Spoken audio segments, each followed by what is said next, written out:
Béni, ville morte pour la deuxième journée consécutive. Magasins et boutiques sont fermés. Les étals du marché central sont vides. La population a massivement répondu à l'appel de la société civile pour une nouvelle journée de grève contre l'insécurité. Ce commerçant perd espoir. Nous ne comprenons plus, car à présent les tueries se font en plein centre-ville. Quand on a fui la brousse, c'était pour venir en ville.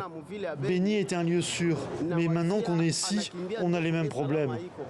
Attaques et tueries de civils, incursions nocturnes, maisons incendiées. Depuis l'instauration de l'état de siège, des hommes armés des fronts démocratiques alliés pour la plupart sèment le trouble.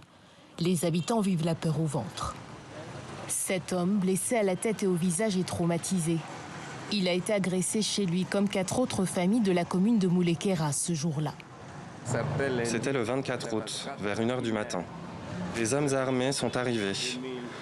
Ils ont réussi à casser la porte qui donne sur ma chambre. Ils m'ont demandé de l'argent. J'ai donné ce que j'avais sur moi, mais ils ont dit que ce n'était pas suffisant. Ils ont commencé à attaquer ma femme et voilà les cicatrices.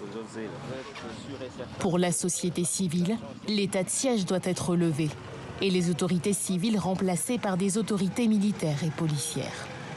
Il n'y a aucune nuit alors qui passe sans qu'il n'y ait d'incursions nocturnes dans des ménages. Des femmes, nos mères, enfants, donc filles et sœurs sont violées. Le résultat jusque-là n'est pas positif. La situation inquiète les défenseurs des droits humains. L'ONG PPI, Partenariat pour la protection intégrée, en appelle au président de la République.